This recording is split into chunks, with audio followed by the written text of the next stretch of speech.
Welcome back to Film Bites. I'm Andy the Dad. I'm Jack the Lad. And this time we're looking at the sci-fi epic The Creator, set broadly in the future, and it's an AI movie. Yeah.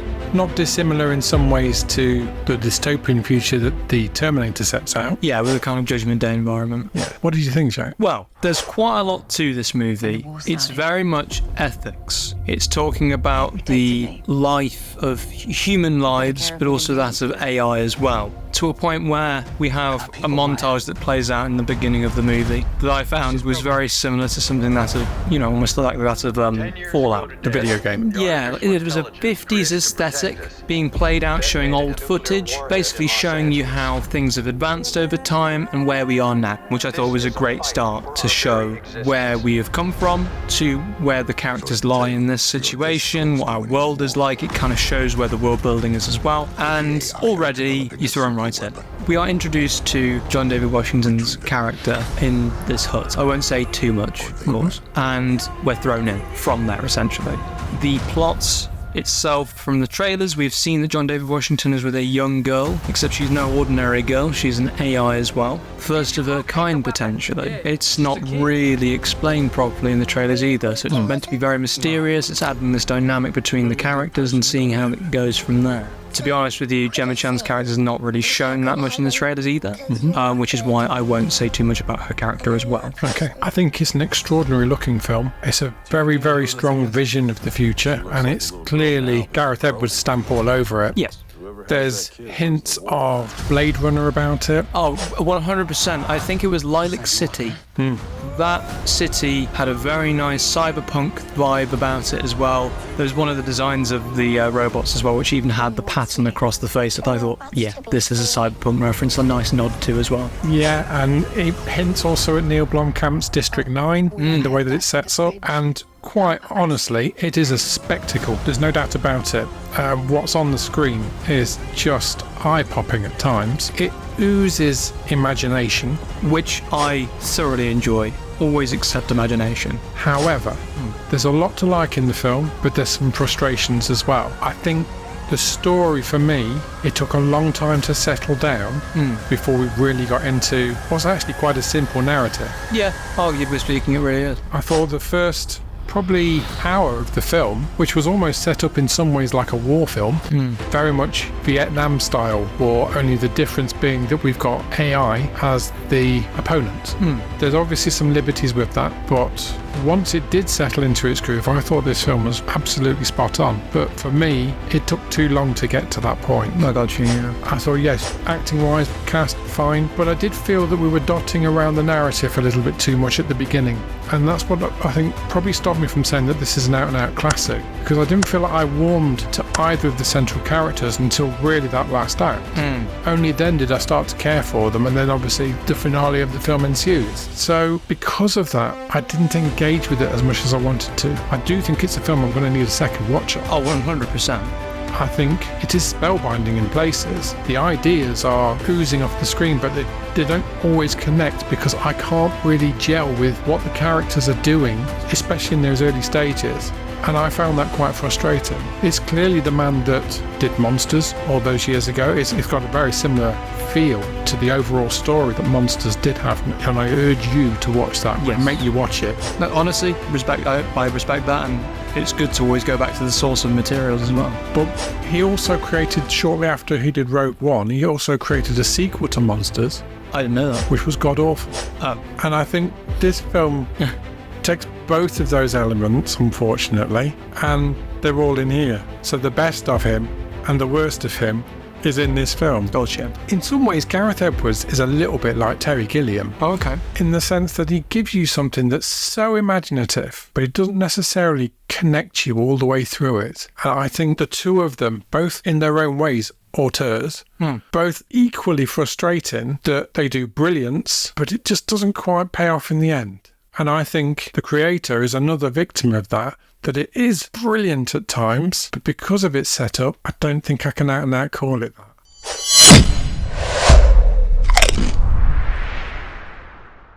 I think we came out of the cinema definitely intrigued by this one because we already found that our opinions slightly differed, which is good. And I do like it when we get to have these discussions. I thought in terms of the plotting that was going on, whilst it wasn't 100% perfect, I think I got on with it fine. I probably engaged with the characters a bit quicker, but that's because I felt familiarity with the characters. The setting and the plot isn't too far away. How about I just put it like this? A man who's had a troubled past finds himself in a situation where he's having to act like a parental figure to a child that has a kind of destiny, and this destiny may endanger certain people or themselves. And I already was like, okay, so Sci-Fi Last of Us. And I already like Last of Us because I played it multiple times, I've watched the series, loved it, and Joel in The Last of Us was a character that you didn't really start to like immediately because of how dark he was.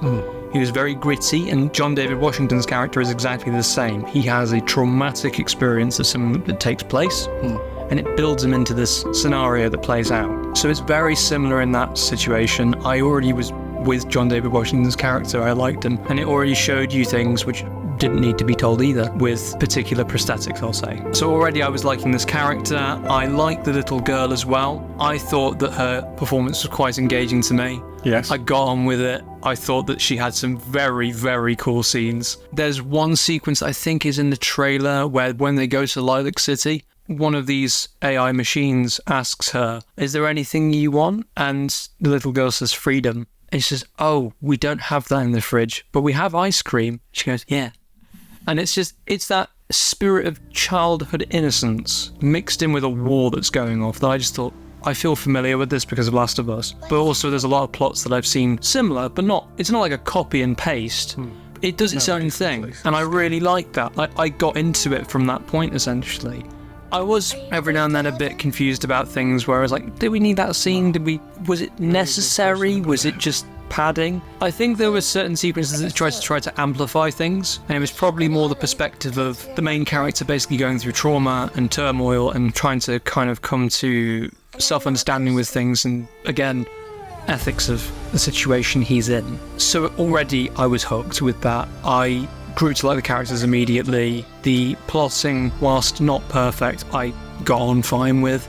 It is a spectacle, as you say, absolutely stunning visually, and I've got to say as well, the CGI in this movie is 100 times better than a lot of the blockbusters we've seen recently from the past 4 years, I've got to say. And that's where it's quite surprising as well when you find out how much the budget is. Yeah. Because this just tells you, Disney, Marvel, DC, Warner Brothers, all of you, take a look at this movie, understand why it's worked and how you can do your budgetings better, because Mission Impossible also suffered the exact same problem. I'm pretty sure that Mission Impossible had a statistic of it being one of the most successful Mission Impossibles, but it's bombed because they've spent too much money on it. Yeah, I mean, that's what this movie does represent. It's a breath of fresh air when you hear that this spectacular movie cost an estimated $80 million to make. It's on a par with the kind of special effects that you see in the big Marvel pictures, especially things like Civil War. Oh, yeah. It's probably as closer to. But it's a quarter of the cost of those films, yes, but delivering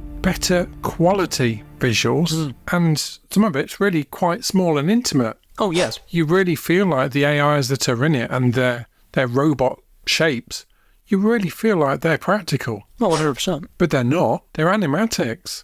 And that is insane. And you can tell that because Gareth Edwards really cares about what he puts on the screen, he's involved in that process throughout. He's not just handing it over and, right, BFX guys, you do your work. He will have been making sure that this matches up to his vision. Yes. Yeah. And that is the kind of love that needs to go back into those big Marvel and DC, because let's be honest, They've Flash not had a good run. If you look at the stuff in the Flash and compare it to this, it's chalk and cheese. And the argument for that one was it was a style choice, and I just thought, no, I think that's, to put it bluntly, naff. I think the problem with that one was it's too many cooks. Yeah, and that's really why it didn't come out necessarily as it should have done. But the creator it's visually spectacular. It oozes thought.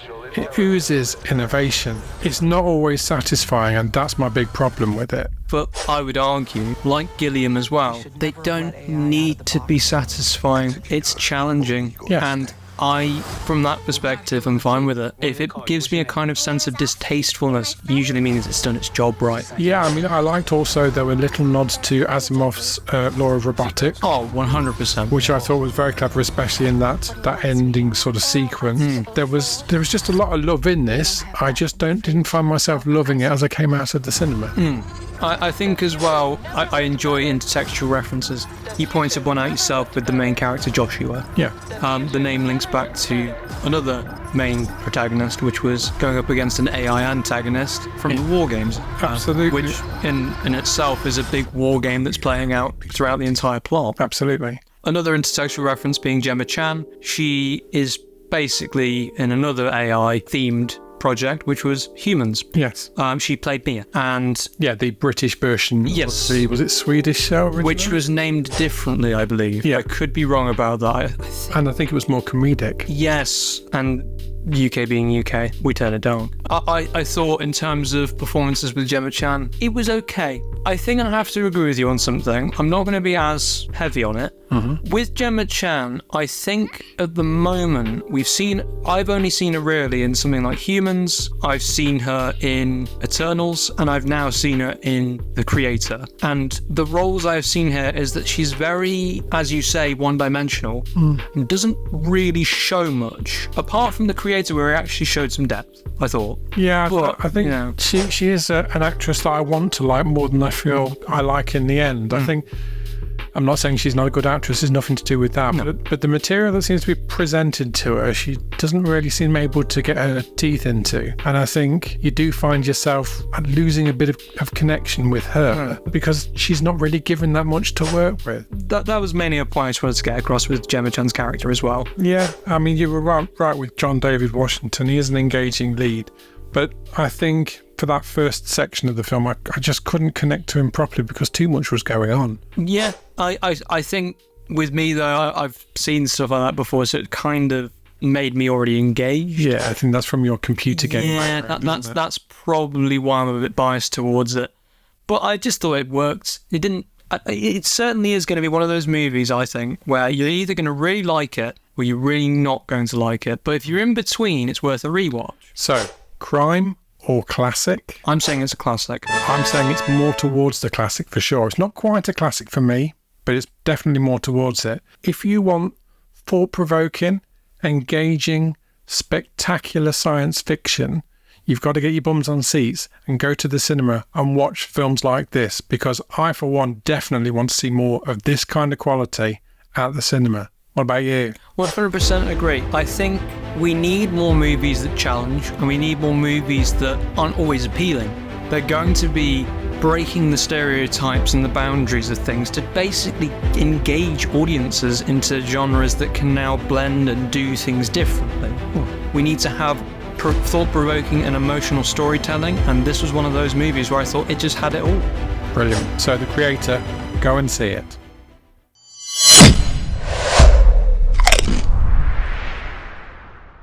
If you've enjoyed our podcast, please consider liking and subscribing for future episodes. Smash the like notification bell if you're on YouTube. Your support means the world to us.